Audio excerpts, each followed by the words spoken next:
And am I good? My lighting and everything? It's fabulous. Are you kidding me? Awesome. Okay, cool. Thank you, thank you, thank you. We All are, right, got it. I think we're rolling. Yeah. Usually I hear a little voice tell us, but maybe I missed it. I died. Hello, hello. Oh my God. I'm so excited. So are the students. We're very, Hey very guys. glad you're here. Thank you. Thank you so much. We love it. Oh, that's so Justin Timberlake of you. Isn't that, I mean, or is somebody like that? I can see that. I can see that. Little blue eye soul up in here. Yep. I don't know. Another television star. So anyway, I want to roll on into this, because our lovely students are hanging on, and who knows, I'm going to archive this for the times. You know what I'm saying? It's just happening. So I want to Nice. start, and let's see how I do with this. I'm going to start by introducing you to. I hope this works, and so far I'm not doing it right. Just a moment. Here she is. Awesome. Hi, I wanted to introduce you to, well, let her introduce herself. Hi, Douglas. Jess here. Great to meet you. I thought I'd just be a little bit more personal and do a video. I've really been enjoying your book. It is chock full of so many amazing juxtapositions and irony, and so many of my own memories are coming up as I read it, with so much religious allusions and just very powerful. So thank you for sharing this with us and taking the time to Thank you. be a guest in this class. I'm really excited to hear from you. I just wanted to introduce myself. So thanks again. Looking forward to this week and reading more of your poetry and diving in. Thanks. Oh, thanks, Jess. I know. That it was our friend Jess, and I just want to make sure I'm still doing this okay. Sorry for all the extra business on the screen there. So I love it that Jess, she actually made that video right at the beginning when we were just getting started and so forth. And so I love how she introduces right off the bat that you've sort of jarred some memories for her. This is kind of a theme for the whole group here, is just how, the role of memory and your own memory, and even just the subject of memory at large, if that as a concept maybe kind of enters in somehow. So it's just kind of a common interest for all of us. I just wondered if you had some ideas about that. Yeah, no, I think, Wordsworth, of course, so that poetry, is what is it? Something about like recollected in tranquility, right?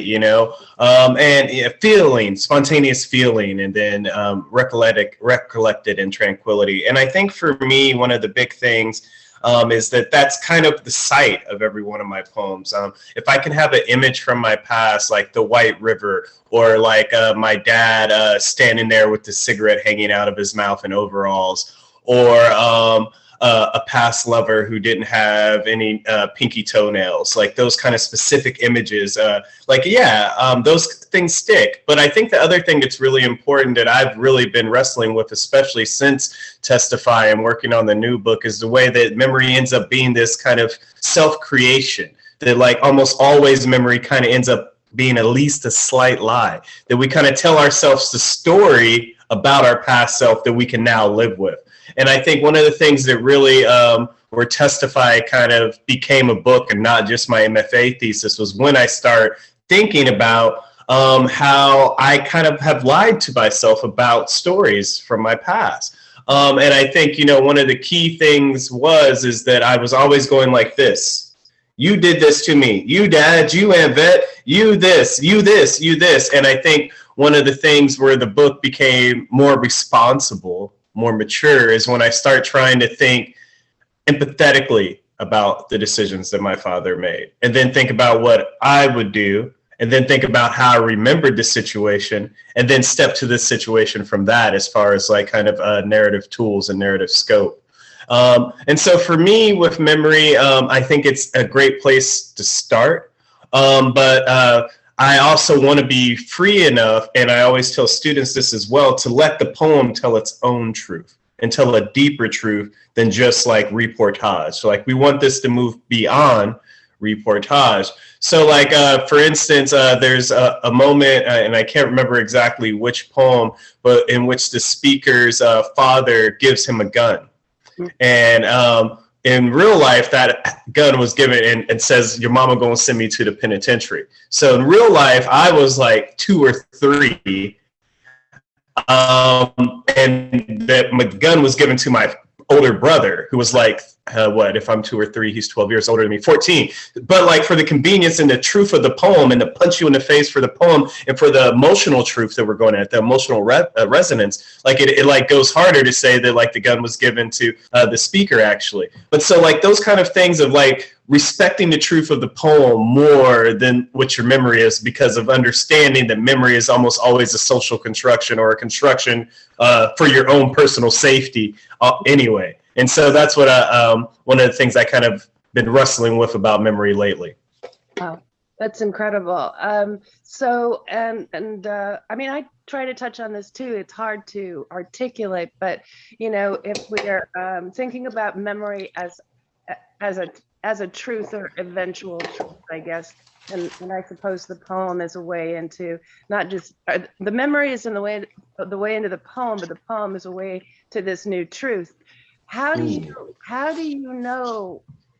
Do you know what the truth is? I can't believe I'm putting that in quotation marks. That's the first time I ever did that in my life. But I do put the word truth in quotation marks all the time. How do you know what that truth is? When do you know? Do you know before you begin the poem what that's going to be? Not at all. Always find it in process. I mean, I think I've said this in a million interviews that like, if I know what I'm writing about, it's usually going to be an awful, awful poem. But if I find it, then it's going to be a great poem. And I think one of the things that kind of get the pressure of telling like capital T big truth in my poems away is that I'm trying to tell a truth, not the truth. And I actually say that all the time, like a truth. Like I'm not trying to swing past this kind of subjective experience as far as like truth claims. And I think, you know, where I get a little suspicious as a reader, and I think a lot of readers do, is when somebody is heavy-handed and didactic like that, when like somebody's telling you how to feel. Like I would rather present the memories, present the images, present the story, and try to be more of almost like that I'm channeling it to you than telling you how to feel about it. But I do think, you know, that's not to say that some telling isn't important and moments of mediation and exposition aren't important. But at the same time, like I want to trust you as a reader. I'm always, as we were talking about before this, looking for that ideal reader. I'm not writing for the person who doesn't need these poems. They'll find what they need somewhere else, through, you know, a basketball game, through, you know, baking a chocolate cake or whatever that they need to be sated. I'm writing for the person, you know, whose dad also smoked rocks, whose mom died when she was young as well, who has often felt a little left outside of the spiritual tradition that they were raised into, who also has been in interracial relationships and like felt all the kind of hauntings of white supremacy color all of their actions. Like I'm writing for that person. And if like that's a world in which you don't want to be a part of, then perhaps like, you know, spending time with Testify isn't for you. Exactly. Totally. That whole wonderful concept relationship with the reader. I know that all of us, but some of our students especially, right, really, you know, kind of worry about, I guess. And I remember being a like young poet and going through that process of trying to, exactly as you have just done, almost describe as if they were sitting in the room next to me who that reader is. Of course, they don't yet have a face, or if they do, you know, does that matter?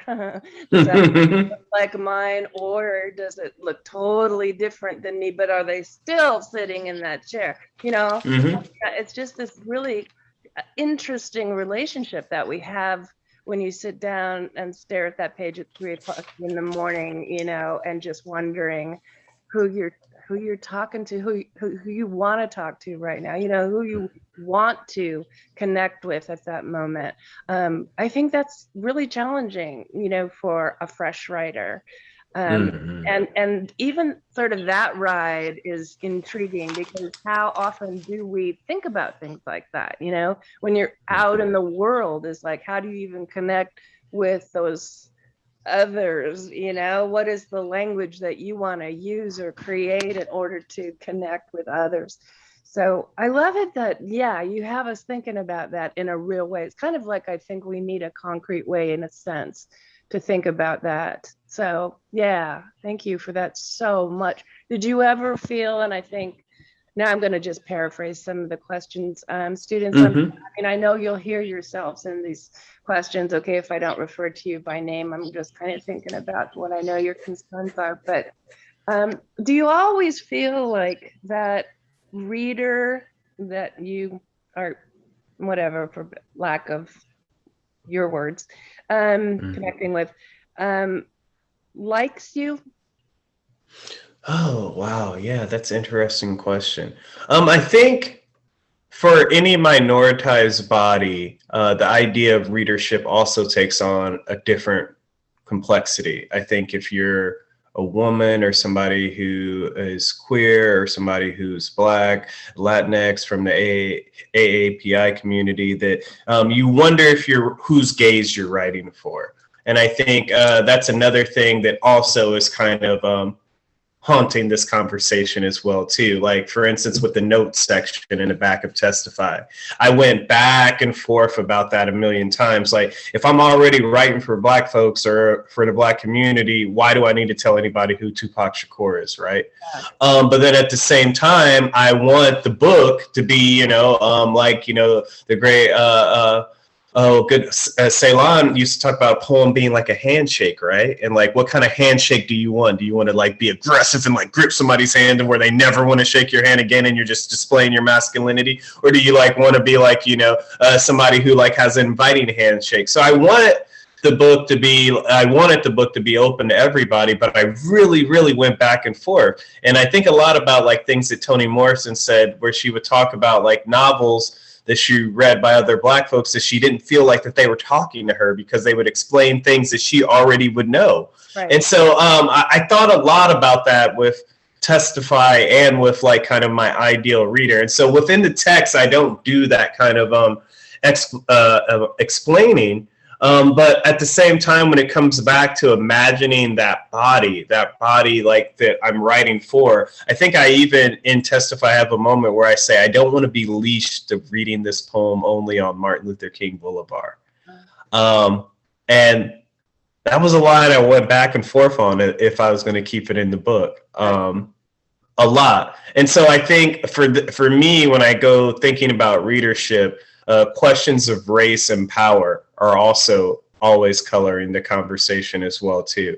But I think, again, what I hope and what I've kind of over the years, you know, Testify has been out for a while now, is so many times like my ideal reader ends up wearing a different body than me, and like comes up to me during Q&As or comes up to me during the signing and like just says something that just floors me, that like they found like that access to the book, you know, like it'd be somebody whose father wasn't even a you know, who didn't have a drug problem, didn't fall victim to the crack epidemic and everything, and then they'll just be like, when I read Washing Palms, I can just see my dad. And I'm just like, and so, you know, it's one of those weird things through like exploring your own kind of memory, your own history, through doing that super specifically. You can somehow get, you know, it's kind of paradoxical, you can get to something bigger, bigger than the self, and something that has enough room for other people to kind of step in and find some comfort. So I think when I think about readers,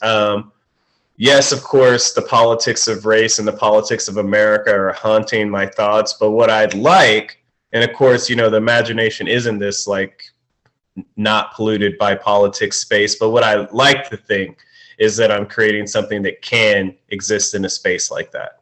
That's what I hope. Right. Yeah, And those, it's kind of the poet's prayer, I feel, that's Yes. that hope is something I really feel, and it really drives me, very much like a sense of asking, I guess. Yeah.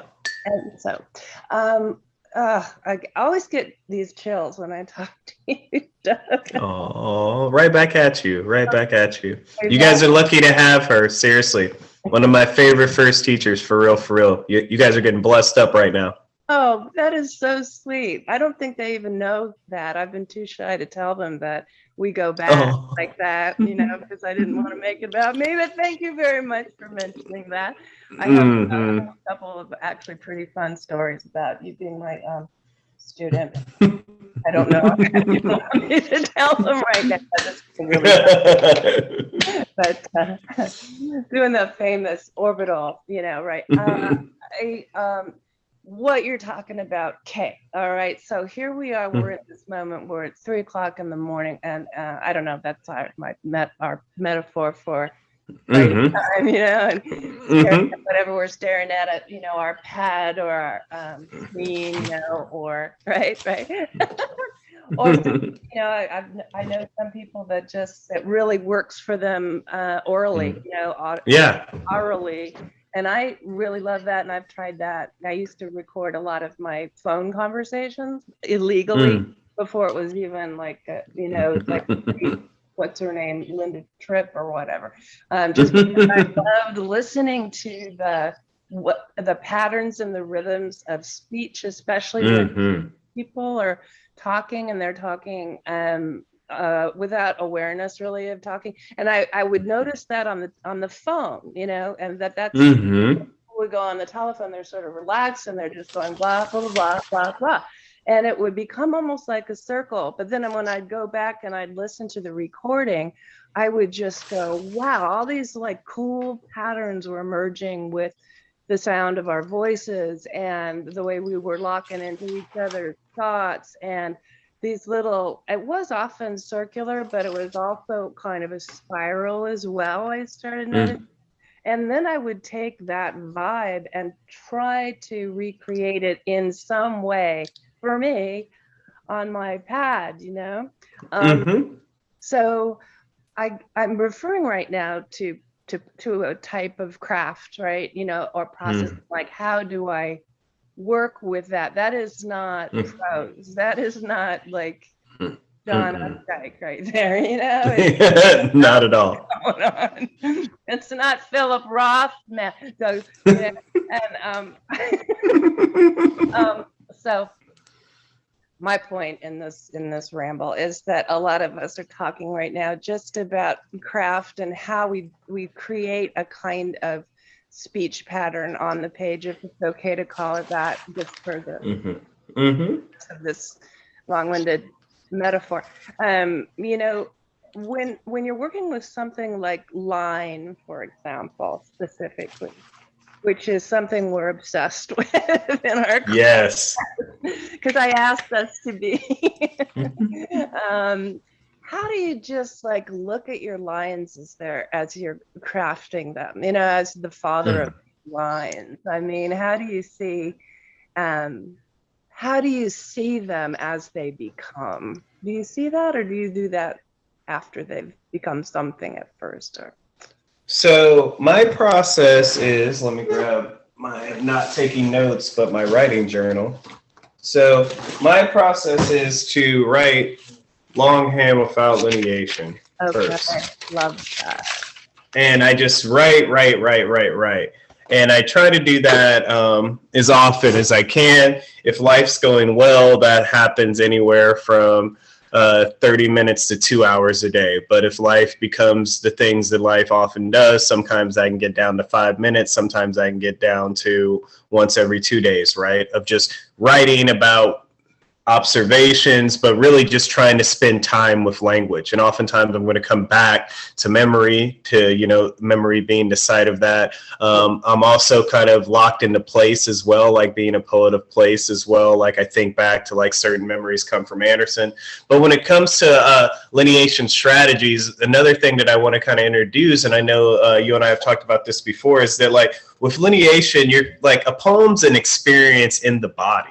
And with lineation, you're controlling the reader's experience of the body, right? You can make the reader get breathless. You can make the reader like his eyes go really fast so they feel frantic. You can literally control the reader's body. And so I love prose poems. I love prose. But one of the reasons why that I think even if I ever do write a novel, that I'll never just be a prose writer is I love the line so much. And so what I love is that you can not only control people's body and breath, like in eyesight, like we've been talking about, but you can also create multiple meanings. And so that's what I'm always trying to do, is like create these kind of moments of multiplicity and simultaneity, right? To where like you think that the sentence is saying one thing, and then because of the line break, the sentence is actually saying something else. And so that moment, so like oftentimes when I'm talking to students and they say that like poetry is like kind of hard for them, it's because like I think that like they're not realizing that it's supposed to be. I'm trying to make you think both of those things at the same time.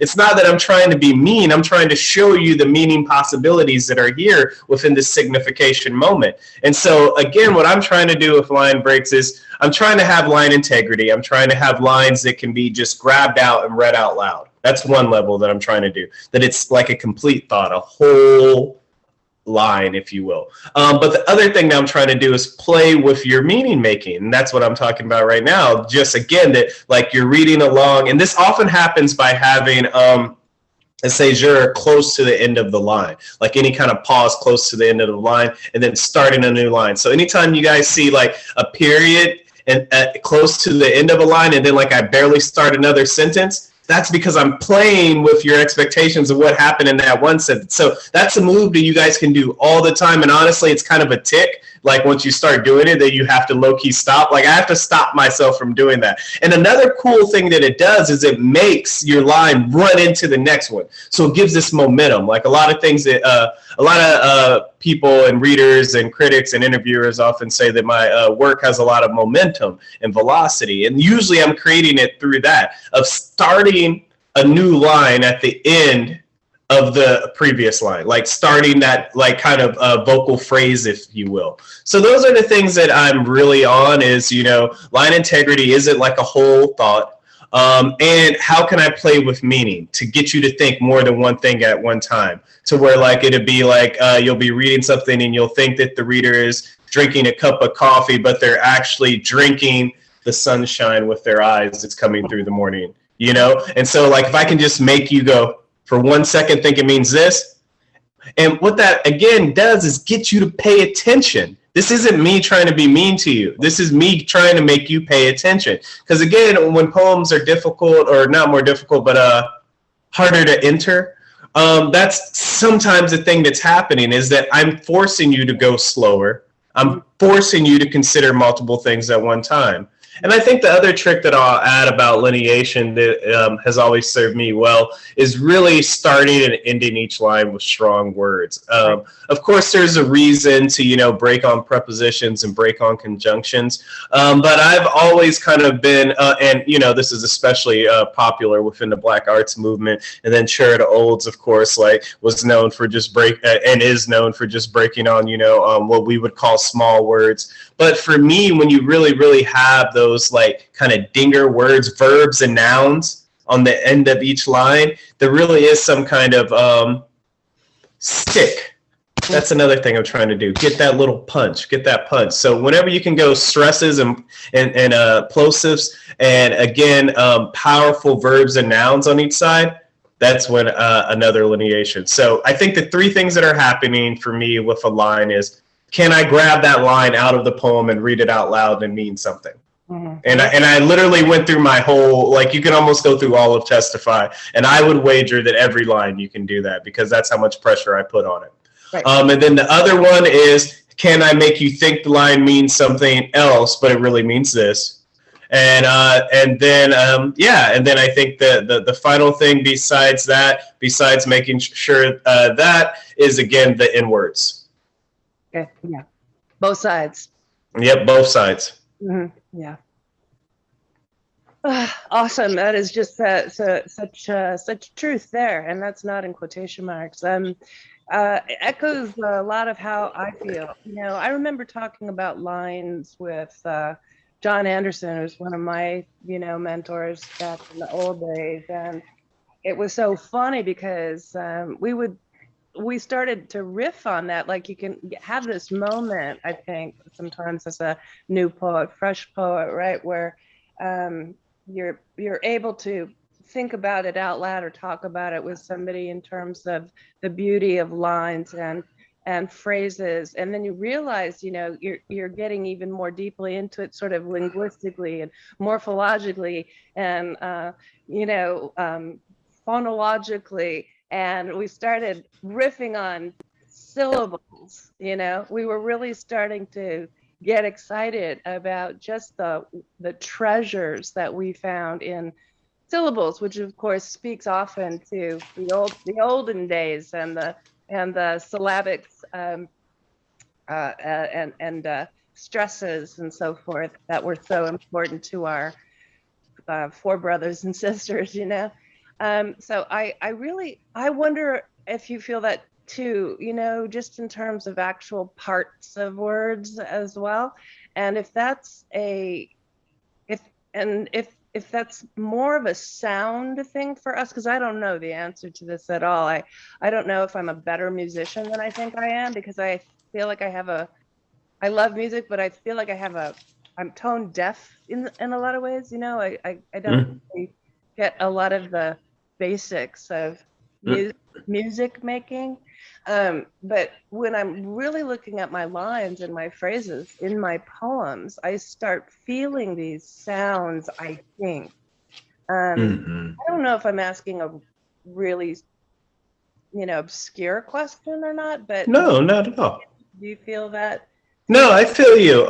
First off, I'm a failed musician who doesn't have an ear for melody as well. So that's what I'll just first off say, that I can't harmonize. I don't know if you can, but I can't hear thirds and fifths, and it's really infuriates me. But that's another conversation. Yeah.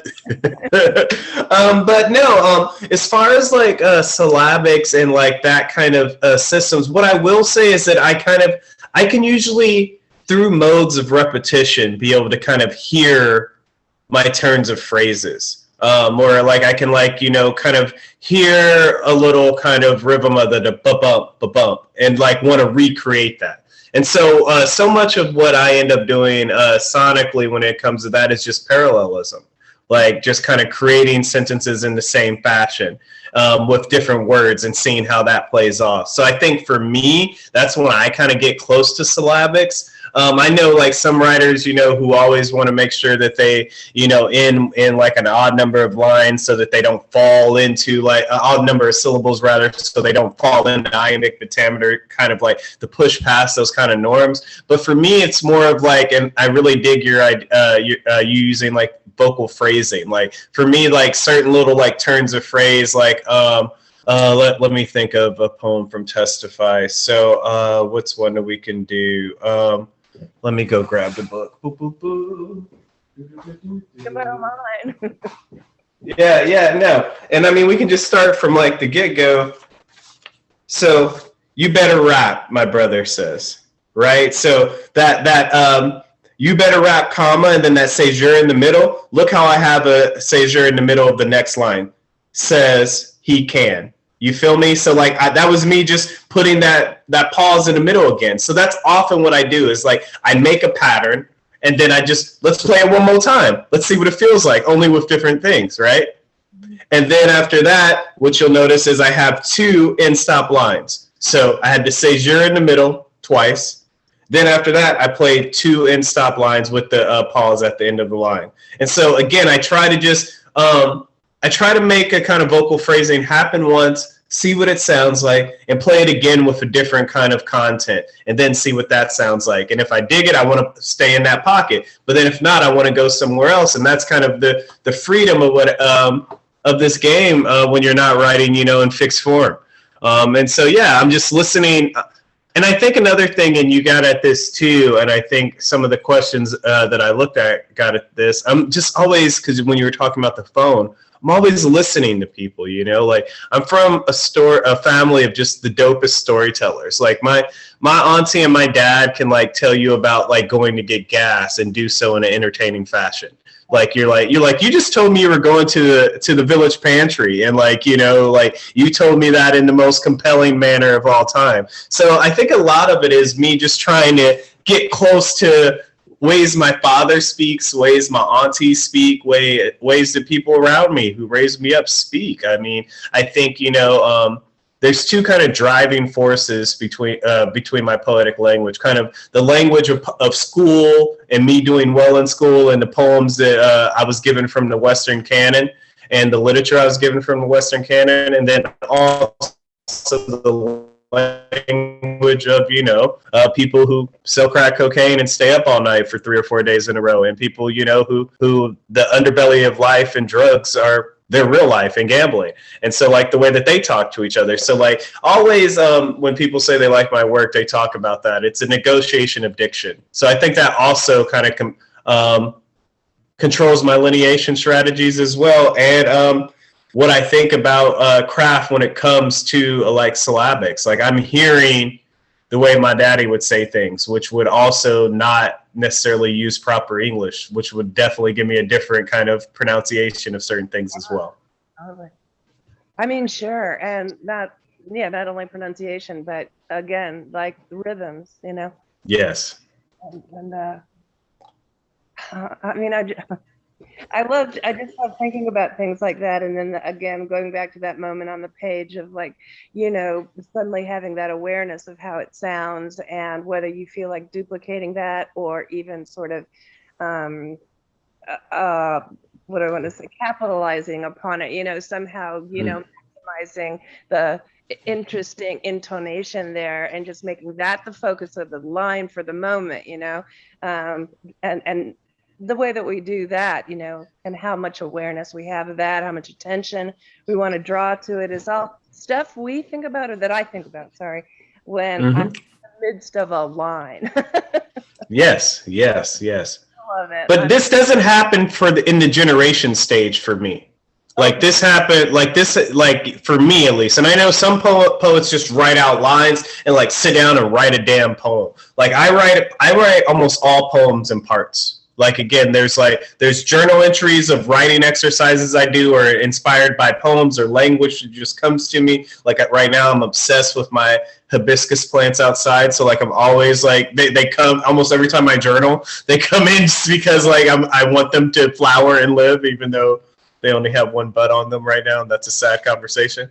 But yeah, and so again, it comes from like you guys get to see just this wealth of language, and then like I go back to it and try to find the poem, try to find the lines, and then that's when I'm on the computer, and that's when I'm trusting myself again to kind of get back to these process like things. So like there's the first level of trust of like that I'm not worrying about writing anything in the journal, and then it's also the level of trust that I know, even though I didn't try, that there's something in there that's worth a damn that I'm going to be able to find, of trusting coming back to writing, coming back to this every time. So that's what I'm going for. Yeah, I love that too, that idea of trust, and I align that in a lot of ways with permission. Yes. Like it's totally okay, man. It might not even feel okay, and I might worry that it's not going to be okay to somebody else. But I'll tell you what, fuck it, it's okay right now, and it doesn't take long for it to be, more than okay. So, kind of moving through like how we generate, how we give permission, how we get into the weeds of the line. And I know a lot of students want to know this. How do you know when it's done? I mean, Dude, you write poems, but you also write like books and shit. So there's got to be a point at which you go, even way before like the book is done, which is a thing.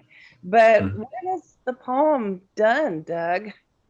Oh my goodness. So I mean, what I always say to this, this kind of process question gets asked a lot. And I always quote, the French symbolist Paul Valliere, who said that, a poem's never finished, only abandoned. And so, for me, I think it's so hard to really like land on this because there are definitely poems in Testify that came out like 1 to 2 drafts, which is like really, really insane for me. Like I think I can tell you guys a couple. Bobbles came right out. Like I remember that. Fishing, Keeping It Real. All those poems, like just like straight out. Like I'm talking like 2 or 3 drafts, which for me is insane. While some poems like Good Night Baby are like 50, or The Cripple and the Crackhead is so many drafts as well too, like literally almost 50 as well. So I think for me though, it's really learning to listen to your own voice and kind of tune yourself to yourself, if you will. I know that might sound super abstract, but like over the years through writing a lot, I've learned what a Doug poem can do and what it sounds like by listening to myself.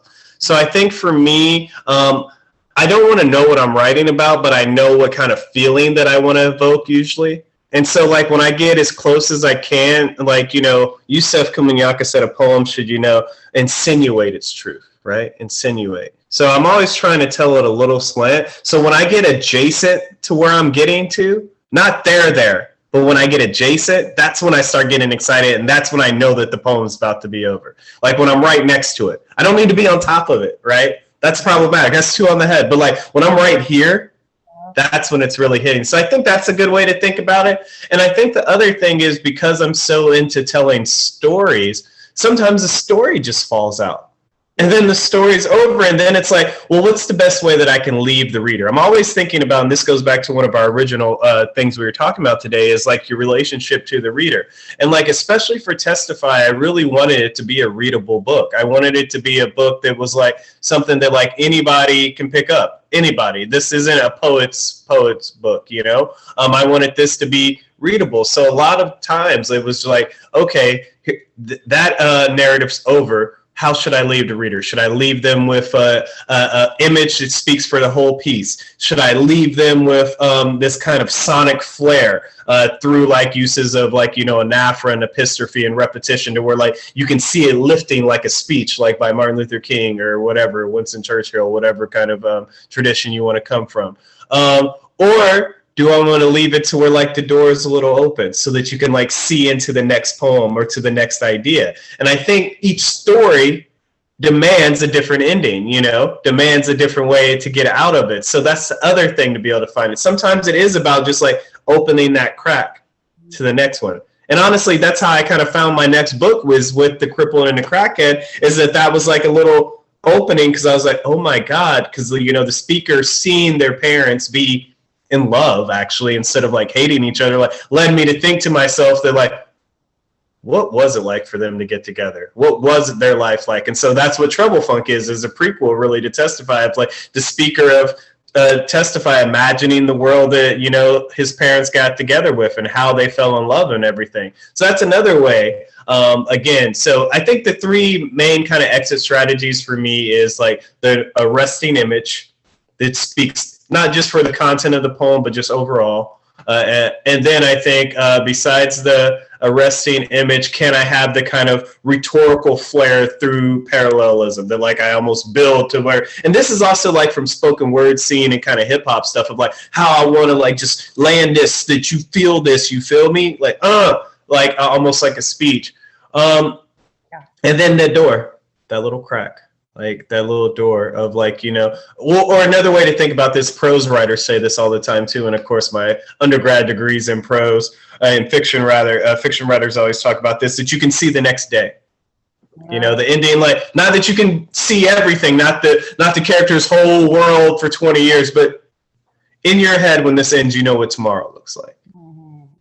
So those are kind of my exit strategies. But honestly, I'll tell you, and I told this, I did a reading on Wednesday, and I said this about a lot of poems in here. I'll read these and I'll wish that I did different line breaks so often. And that's where reading actually is a beautiful thing, because then each one of them is a performance, right? So I can read it the way that I wish. There are certain line breaks that even now I'll be like, oh, Doug, bro, you missed it. You missed it. Going back to, that great quote that a poem's never finished, only abandoned.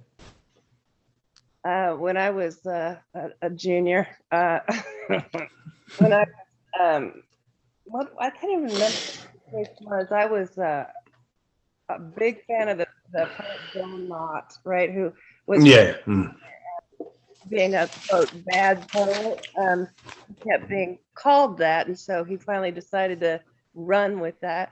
I loved him. Really affected me in terms of this idea of permission and wildness, frankly, just recognizing that I love the wild side in every way, and everything about language helped me be as wild as I want to be, or whatever. And he came over to my house one time. He was in Tucson. I was a student down there, and he came over my shitty little grad school apartment. I didn't even think I was in grad school yet. I was an undergrad still, and I had all. By the way, students, your professor went to one of the best MFA programs in the world, and is a total rock star, and she probably doesn't brag about it enough. But just for the record, that's a side note for you guys to know who's teaching you.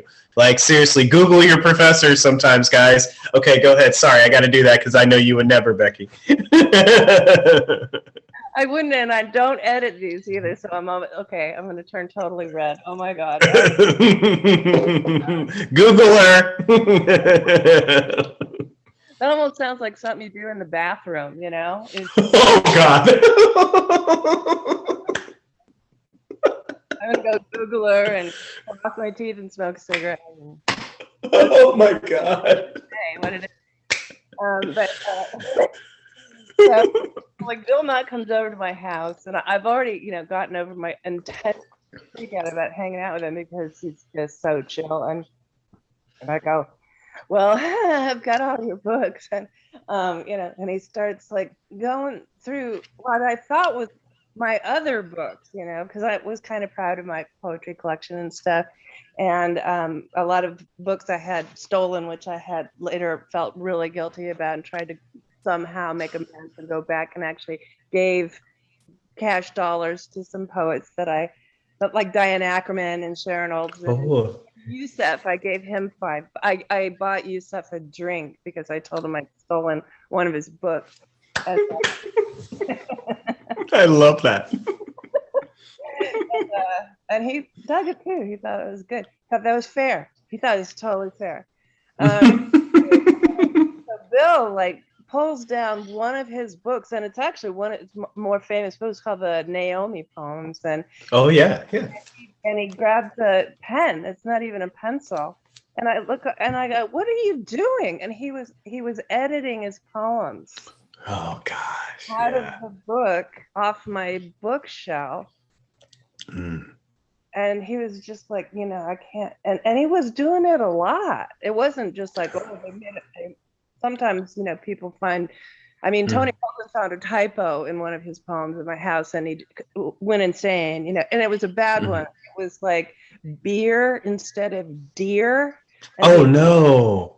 And it made him insane. And so he just made this whole thing on that page. But Bill was really going into the zone on his own. Wow. In the published famous book In My Apartment. So talk about, this, he must have felt beyond that these poems were sort of beyond abandoned. They, they needed to be resurrected and then sent back out or something. I don't know, Yeah. I really thought so much about just what that gesture meant, as a writer. And also just about this idea of when a poem is finished and when it's or done or whatever. The words, I don't know, fail me about when a poem is there. Yeah, no, I totally feel you. Yeah. Audre Lorde used to do the same thing, and her selected, like in previous versions of poems, like when they're first published, like you'll read something like and say like Black Unicorn, and then when you read the selected later, like the collected and selected, like it's a different poem, like it still has the same, but she would edit like the whole time, and like that's so much. What I'll say is like for me, I'd rather get to the next poem, but I do understand that impulse of that wanting to perfect, that wanting to be like almost like a sculptor, and you just, oh, what if I did one more thing, and I've had visual art friends who are like that as well too. They can never finish a painting.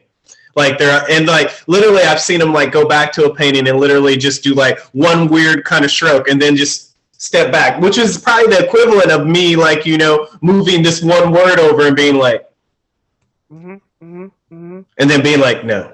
And then being like, this is how I write, guys. Like, if you guys want to know what a process looks like, it looks like that. Like, moving one word, then going.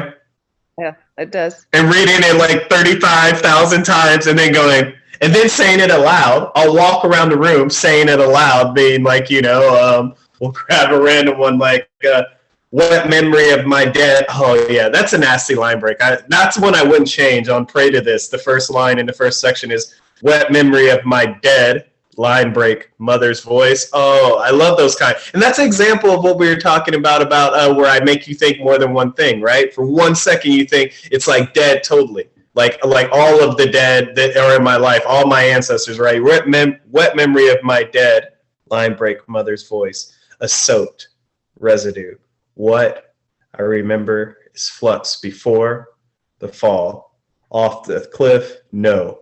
That no right there. I mean, those are the moves. Like I was just telling you guys, the seizure near the end of the line. Like it's so funny when like your shit like that. Like you realize that you're kind of like again. You almost got to fight doing the same move so much because I can see it now. I'm like, oh yeah, Doug, there that is. That's that. You always try to do that. But yeah. So no, I totally feel you though. Like I would like to. If time in the world would permit, I would do a lot of different lineation strategies with this. A lot. I would hype up to trying to create more multiple, because that's all I'm ever trying to do is more meanings. The postmodern condition, our internet age demands that.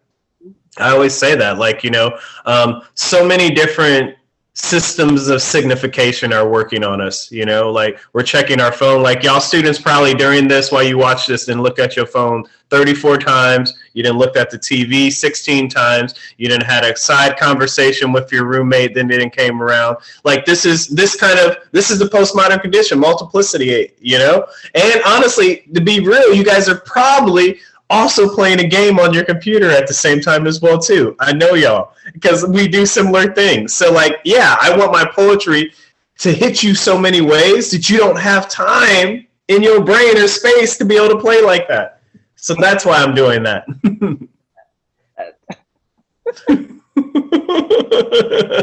Everybody's playing, watching the Johnny Depp trial and playing, I don't know, with this game for Wordle or something, So true. Slower, and going at work. I'll be honest with you. I'm writing poems. I am. I mean, that's just like I at some point in my own life, I decided that was what was going to help me get through it, whatever it was. And I realized that. I think I've felt that for a long time, and I think that's what a lot of people feel when they take classes like this one, and they take classes from you, Doug, and they pick up a book of poems. It's that same impulse of just like finding out a way out of all this right now. And we need one.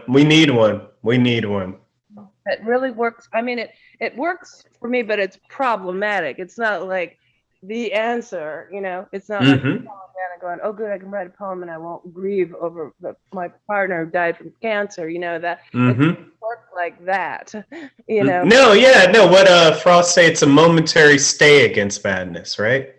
Poetry is a momentary stay against madness. I say that quote all the time. Like, I love that quote because it's not going to fix everything. But what I always tell students, one of the reasons why I love being a writer and why I love being a poet is like most of the things that make you good at being a writer and a poet also make you good at being a person, right? Like that you're going to be the kind of person who's going to write every day and take time out for yourself every day. That's good for you. If you're the kind of person who's going to be a process-oriented person, I'm always saying process over product. To write books, you don't just write books. You fill journal entries forever and ever and ever. So you become a process over product person. To be that in your real life makes you a better person, realizing that you just don't get to like get the job and then everything's perfect, right? Like, no, you still have to do the process of every day. What James Baldwin said, hope is created every day. Like you find a reason to get up every day. And like the same way with writing, you find a way to get back to the page every day. And then, living in negative capability, you know what I mean? Going back to the old Keats idea, all these things, being able to be comfortable in uncertainty. That's also makes you a dope writer and a doper person. So like, again, it doesn't fix everything, but I think it's one of the best coping strategies that one can have. And I think that it's also one of the ways to kind of say, I existed. I promise I did. And this is what I have to say. And I think for anybody, once you get, past youth, that's a real declaration of making that existence matter, of finding a way to make this matter. And I think scribbling about it, about our memories, about our feelings, about the things that hurt us, about the things that bruised us, wound us, that keeps us alive. That can make the world matter.